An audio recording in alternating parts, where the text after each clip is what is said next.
عثمانیہ صاحب نے کس طرح اپنا نہ ہونے کے باوجود بھی اپنائیت دکھا کر میرا کتنا زیادہ خیال رکھا۔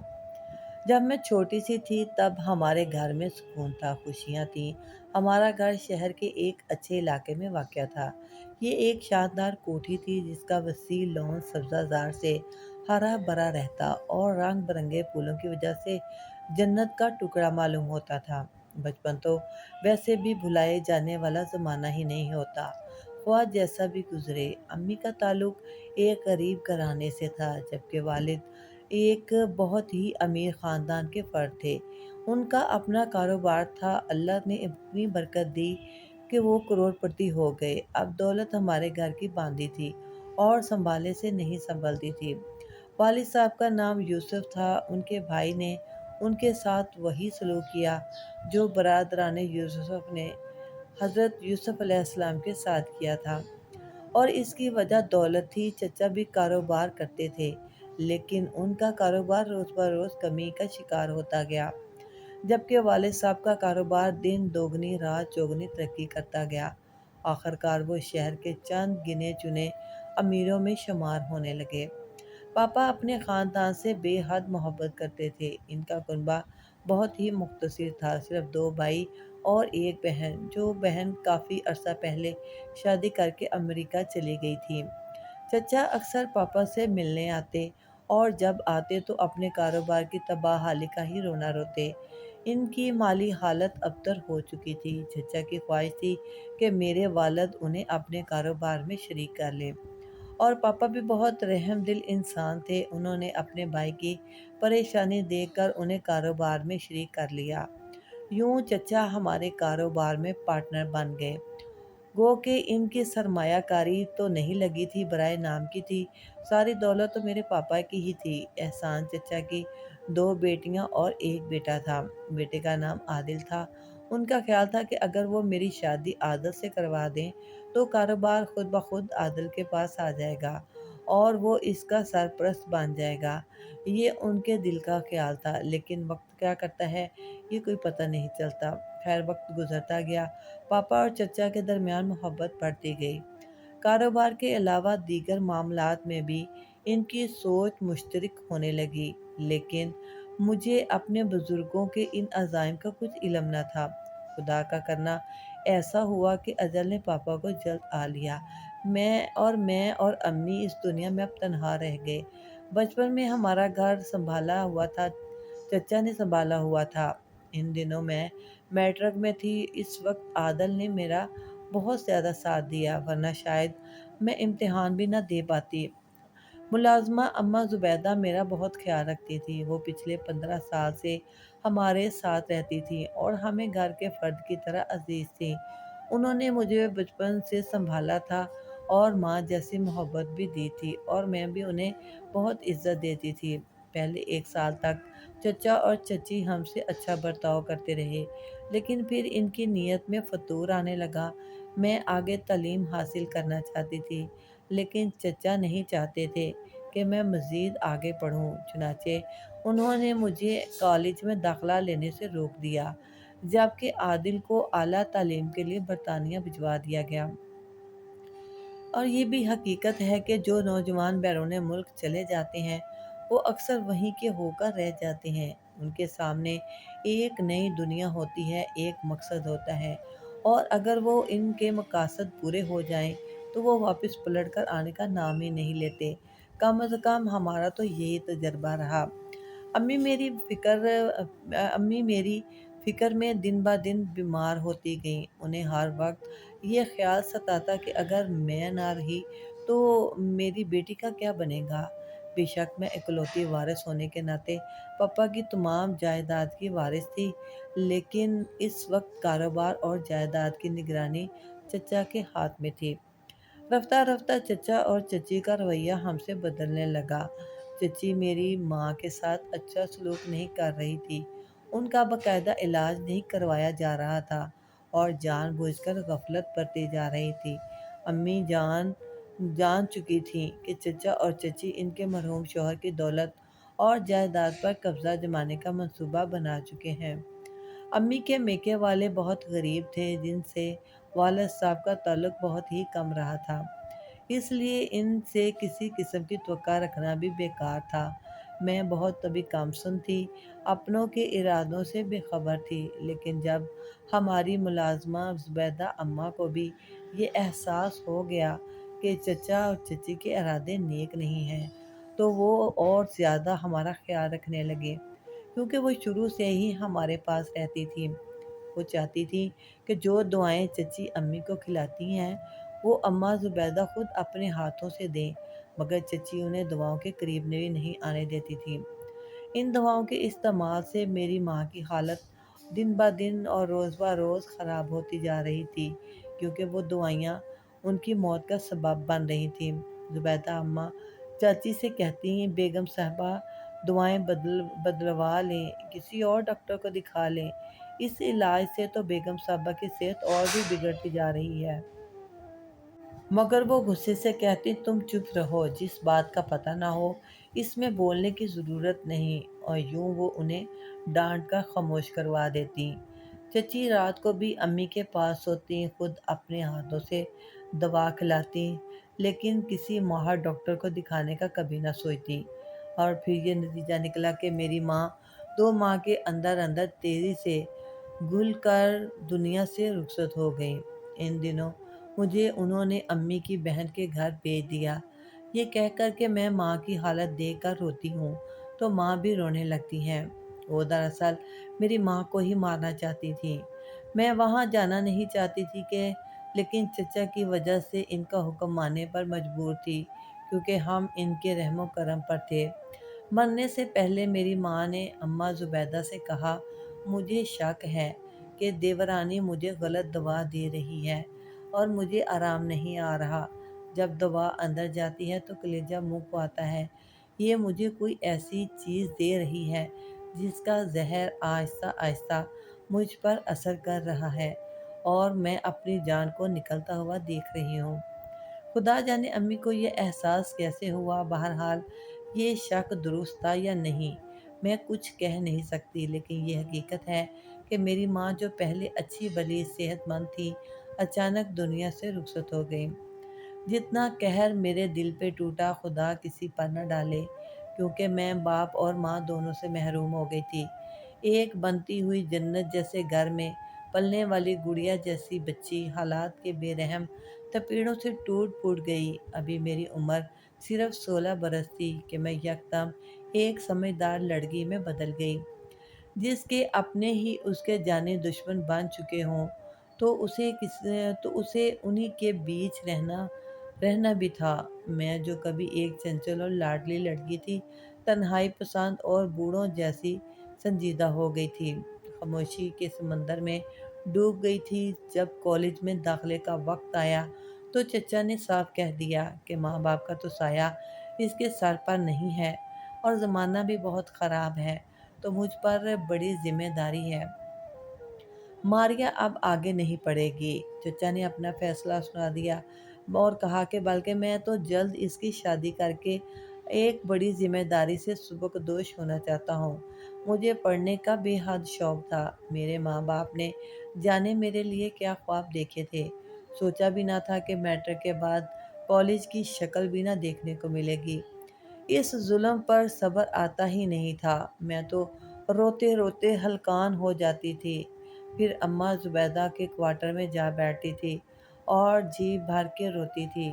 چچی بھی یہی چاہتی تھی کہ میں ان کی آنکھوں سے دور رہوں، کیونکہ انہی دنوں میرے ملازموں کے کوارٹر میں بیٹھنے پر کوئی اعتراض نہیں ہوتا تھا۔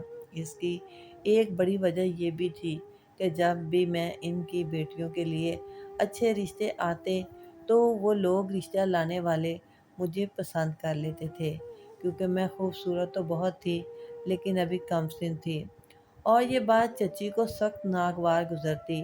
وہ چاہتی تھی کہ جب بھی کوئی ان کی بیٹیوں کو دیکھنے آئے تو میں ان کے سامنے نہ آؤں، جبکہ ایسا نہیں ہوتا تھا کیونکہ میں بھی گھر میں ہی ہوتی تھی۔ ایک دن میں نے چچی اور چچا سے کہتے سنا کہ احسان اپنی بھتیجی کا کچھ بندوبست کرو، اسی کی وجہ سے میری بچیوں کے رشتے نہیں ہو رہے۔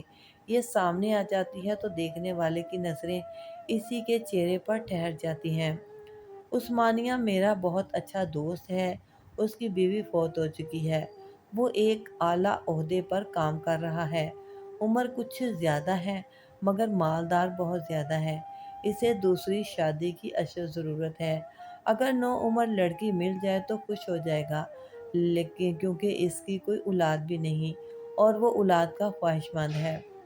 یہ باتیں چچا اور چچی آپس میں کر رہے تھے اور اس چچا نے کہا کہ اگر یہ رشتہ ہو جائے تو میرے سر سے ایک بڑا بوجھ اتر جائے گا۔ چچی کی باتیں سن کر میں تو گویا سوچ کے سمندر میں ڈوب گئی۔ یا اللہ، اب میرے ساتھ کیا ہونے والا ہے؟ کیا چچا واقعی مجھے اپنے سے دوگنی عمر کے شخص سے بیاہ دیں گے؟ یہ سوچ سوچ کر میں تو آدموئی سی ہو گئی۔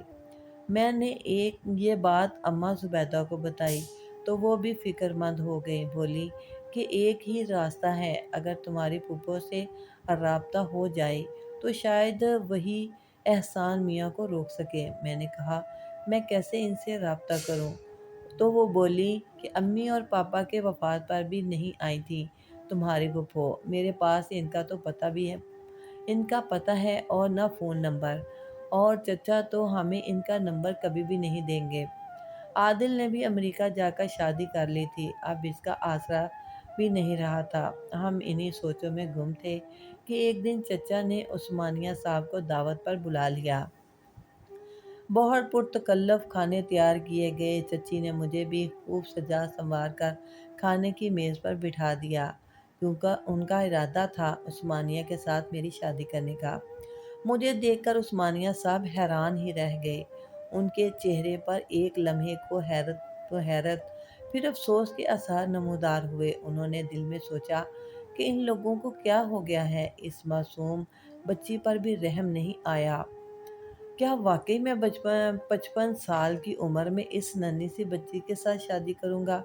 وہ سمجھے تھے کہ احسان کی بھتیجی ان سے 10-15 سال چھوٹی ہوگی، مگر اتنا زیادہ فرق وہ دل ہی دل میں سوچ کر شرمندہ سے ہو گئے۔ ان کے وہم و گمان میں بھی نہ تھا۔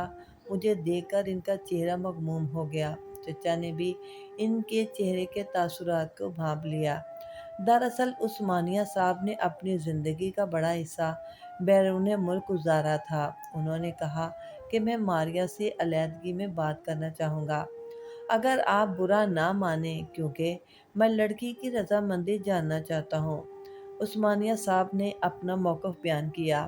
میں شادی میں زبردستی کا قائل نہیں ہوں۔ احسان چچا اور چچی کو ان کی بات کی اہمیت تسلیم کرنا پڑی۔ وہ بولے ہاں ہاں کیوں نہیں، ہم اس میں کوئی حرج نہیں سمجھتے، لڑکی کی رضامندی ضروری ہوتی ہے، لیکن ہمارے ہاں شادی بیاہ کے معاملات بڑے بزرگ طے کرتے ہیں، بچیاں تو نہ سمجھ ہوتی ہیں، وہ اپنا بھلا برا کہاں سمجھتی ہیں۔ عثمانیہ صاحب نے کہا ٹھیک ہے، بزرگ ہی معاملات طے کریں گے، لیکن اگر لڑکی خود کہے کہ مجھے اس رشتے پر کوئی اعتراض نہیں تو میرے لیے یہ بہت بڑی خوش نصیبی ہوگی اور میں اس کی رضامندی بھی جان لوں گا۔ چچا اور چچی مجبور ہو گئے، وہ ہمیں کھانے کی میز پر چھوڑ کر دوسرے کمرے میں چلے گئے تاکہ عثمانیہ صاحب مجھ سے بات کر سکیں۔ میں نے اماں زبیدہ کو آواز دی اور انہیں اپنے پاس بٹھا لیا۔ عثمانیہ صاحب سے کہا کہ یہ میری ماں جیسی ہیں، آپ جو بھی پوچھنا چاہیں ان کے سامنے پوچھ سکتے ہیں۔ عثمانیہ صاحب نے کہا کیا تمہارے چچا اور چچی میرے ساتھ تمہاری شادی تم سے پوچھے بغیر زبردستی کرنا چاہتے ہیں؟ میں خاموش رہی۔ تب انہوں نے کہا دیکھو ماریہ، تم مجھ سے عمر میں بہت زیادہ ہی چھوٹی ہو اور شادی جیسے رشتے میں زبردستی نہیں ہونی چاہیے، تمہاری مرضی کے بغیر میں کوئی فیصلہ نہیں کر سکتا، میں چاہتا ہوں کہ تم اپنی رضامندی مجھ پر ظاہر کرو۔ تم ابھی 17 برس کی لگتی ہو، جبکہ 18 برس سے کم عمر لڑکی کی شادی قانونی طور پر ممکن نہیں، عدالت بھی اجازت نہیں دیتی، خیر وہ تو بعد کی بات ہے، فی الحال تم صرف اتنا بتا دو کہ کیا تم مجھ کو شوہر کے طور پر قبول کر سکتی ہو؟ کیا تم اس کم عمری میں شادی کرنا چاہتی ہو؟ اماں زبیدہ نے مجھے ہمت دلائی اور بولی بیٹی جواب دو، صاحب جو پوچھ رہے ہیں ان کو سچ سچ بتا دو۔ میں نے دل کو مضبوط کیا، لیکن زبان سے الفاظ نکلنے کے بجائے میری آنکھوں سے آنسو بہہ نکلے۔ میں میں نے بولا، انکل یہ ممکن نہیں، میں آپ کو بطور شوہر قبول نہیں کر سکتی۔ خدا جانے چچا مجھے زبردستی آپ سے کیوں بیاہنا چاہتے ہیں؟ میں تو صرف کالج میں داخلہ لینا چاہتی تھی، مگر میرے سر سے والد کا سایہ اٹھ چکا ہے اور اب میں مجبور ہوں۔ میں یتیم بھی ہوں اور مسکین بھی، کیونکہ میری امی اور ابو دونوں وفات پا گئے ہیں۔ چچا ہی میرے سرپرست ہیں۔ عثمانیہ صاحب نے نرمی سے کہا، تم فکر نہ کرو ماریا، اگر احسان تمہارے چچا ہیں تو تم نے مجھے انکل کہا ہے، اب تمہیں آگے پڑھانا میرا فرض ہے۔ پھر انہوں نے اجازت دی، کہا اب تم جا سکتی ہو۔ میں اماں زبیدہ کے ساتھ اپنے کمرے میں واپس آ گئی۔ چچا نے ان کے پاس جاتے ہی پوچھا، عثمانیہ کیا ہوا؟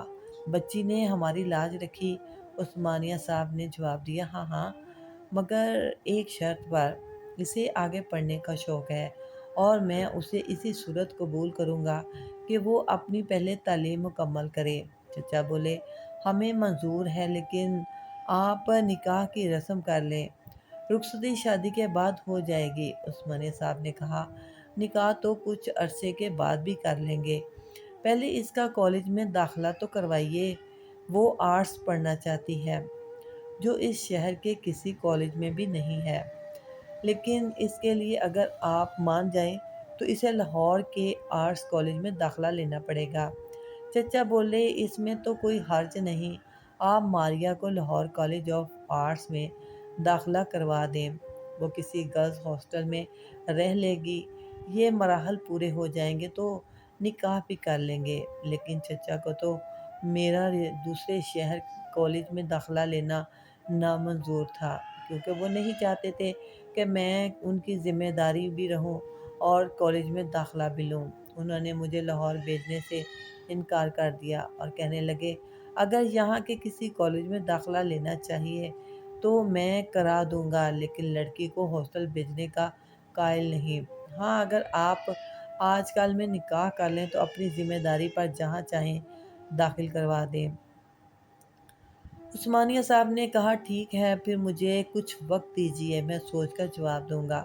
انہوں نے ایک ماہ کی مہلت لی۔ اس دوران عادل اور پھپھو کا فون نمبر میرے والد کے ایک رشتہ دار سے حاصل کیا اور پھپھو کے پاس امریکہ چلے گئے۔ وہاں جا کر انہوں نے پھپھو کو تمام حالات سے آگاہ کیا اور انہیں تمام میری مجبوریاں بھی بتائیں کہ وہ پاکستان آئیں اور اپنی بھتیجی کی خبر لیں۔ عثمانیہ صاحب نے کہا، احسان اپنے بھائی کا بزنس، دولت اور جائیداد ہتھیانے کے چکر میں اپنی کم عمر بھتیجی کی شادی مجھ جیسے بڑی عمر کے آدمی سے کرانا چاہتا ہے۔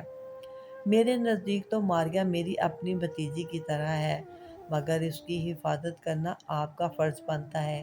پھپھو پھپھو تو میرے والد سے بہت محبت کرتی تھی، وہ فوراً پاکستان آئی اور مجھے اپنی تحویل میں لے لیا۔ ان کے ساتھ ان کا بیٹا صفدر بھی آیا تھا۔ پھپھو نے میرا نکاح صفدر سے پڑھوا دیا اور مجھے اپنی نند کے گھر چھوڑ دیا۔ صفدر 3 ماہ کے لیے پاکستان میں رکے۔ انہوں نے ایک وکیل کیا اور چچا پر کیس کر دیا۔ کیس کے لیے مختار عام عثمانیہ صاحب کو بنایا گیا۔ ساتھ ہی صفدر کے چچا، جو خود بھی وکیل تھے، انہوں نے بھی کیس کی پیروی سنبھالی۔ میں کچھ عرصہ پاکستان میں ہی رہی۔ میں جب تمام قانونی کاغذات مکمل ہو گئے تو صفدر دوبارہ پاکستان آ کر مجھے اپنے ساتھ امریکہ لے گئے۔ اللہ کی کرنی کہ میرے ساتھ بہت ہی اچھا ہو گیا۔ کیس کی پیروی میرے پھپھو کے دیور کرتے رہے۔ جب کبھی ضرورت ہوتی وہ ہمیں بلوا لیتے۔ کافی عرصہ کیس چلا، بالآخر میرا اور پھپھو کا حق ہمیں مل گیا اور چچا احسان کو صرف وہی حصہ ملا جو ان کا حق بنتا تھا۔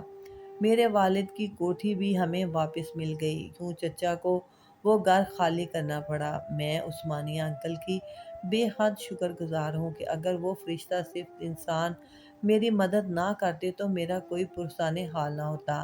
آج میں امریکہ میں خوش و خرم زندگی گزار رہی ہوں۔